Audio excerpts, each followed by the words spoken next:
Hello tout le monde, c'est Osley et on se retrouve pour la toute première vidéo de cette année 2019. Et pour commencer l'année en beauté, on commence avec un nouvel unboxing d'un produit de chez SteelSeries. Et oui, encore. Bon, avant tout, je vous souhaite à tous une très bonne et heureuse année 2019. Mais bon, je pense que vous n'êtes pas là pour ça, alors commençons tout de suite la vidéo. Comme vous avez pu l'apercevoir, aujourd'hui on va unboxer la Rival 600 qui est la toute dernière souris de chez SteelSeries. Un packaging plutôt simple mais toujours aussi sobre et clean, et personnellement je trouve que ça le fait plutôt bien. Après avoir basculé le carton qui cachait la souris, on voit tout de suite que la souris a un design plutôt gamer. A l'intérieur de cette boîte, nous avons bien sûr le petit manuel d'utilisation de la souris, ainsi que la souris en elle-même, un câble USB amovible et une boîte en silicone qui renferme 8 poids de 4 grammes, mais on en reviendra juste après. Au niveau du câble, celui-ci n'est toujours pas tressé, mais il a un point fort que d'autres n'ont pas forcément. Celui-ci est amovible, donc sur le coup, aucun risque que votre souris ne soit plus utilisable à cause du câble, vu que vous pouvez le changer quand vous voulez, du fait qu'il soit micro USB vers USB.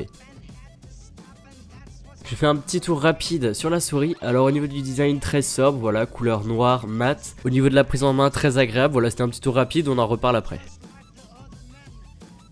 Je vous ai parlé précédemment d'une petite boîte en silicone ayant 8 poids de 4 grammes, la voici. L'un des atouts majeurs de cette souris, c'est que son poids est complètement configurable avec ses 8 poids de 4 grammes qu'on peut disposer de part et d'autre de la souris. 8 poids, 8 emplacements, soit 256 combinaisons possibles pour que cette souris soit parfaitement adaptée pour vous. Il est extrêmement simple de les placer, vous suffit de retirer les capots qui sont aimantés sur le côté et de placer les poids à la main. Il ne vous reste plus qu'à trouver votre combinaison. Pour ma part, j'ai choisi de mettre 2 poids sur le côté gauche de la souris pour que ce soit plus agréable. J'ai décidé de faire un petit comparatif de 2 souris SteelSeries. Je possédais déjà la Rival 100 et maintenant j'ai la 600. Donc je voulais savoir quelle différence il pouvait y avoir entre ces deux souris. Déjà en termes de design, il n'y a rien à redire. La Rival 600 bat haut la main la 100. Tous deux restent tout de même très sobres, mais si on souhaite avoir un look un peu plus gamer, la 600 l'emporte. En termes d'ergonomie, c'est la même chose, la SteelSeries Rival 600 l'emporte à nouveau avec sa prise en main, mais aussi le fait que le poids soit ajustable. Avant de vous parler des touches macro, je voulais vous parler du deuxième atout majeur qu'a cette souris. Elle comporte 2 capteurs optiques, un comporte la technologie TrueMove 3 pour avoir les mouvements les plus précis et fluides possibles, et l'autre sur le lift-off.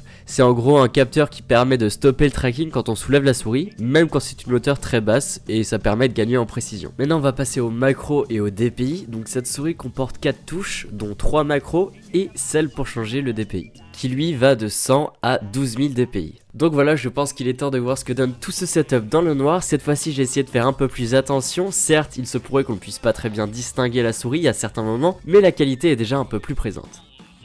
Cette souris comporte 8 zones RGB programmables pour encore plus de personnalisation.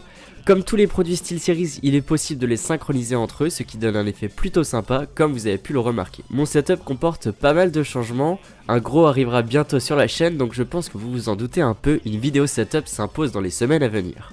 En achetant la SteelSeries Rival 600 via leur site internet, un tapis de souris est fourni avec. Pour ma part, je n'en vois pas l'utilité, mais vu qu'il était offert quand je l'ai acheté lors d'une promotion, je me suis dit que je pouvais vous le montrer en vidéo. C'est le Quick Vector. Pour ma part, je n'en suis pas réellement fan. S'il aurait fallu choisir entre le Razer Goliathus et celui-ci, j'aurais vite fait mon choix, j'aurais pris le Razer Goliathus. Car je trouve que c'est un tapis de souris plutôt bas de gamme, voilà, quand il était dans son emballage, à sa sortie il était complètement déformé. Bon, voilà, c'était rapide pour le tapis de souris, mais bon, ce n'était pas le sujet principal de la vidéo. J'espère en tout cas que cet unboxing vous aura plu, j'espère qu'il vous aura aidé à faire votre choix. Sur ce, je vous laisse, à la prochaine, tchuss.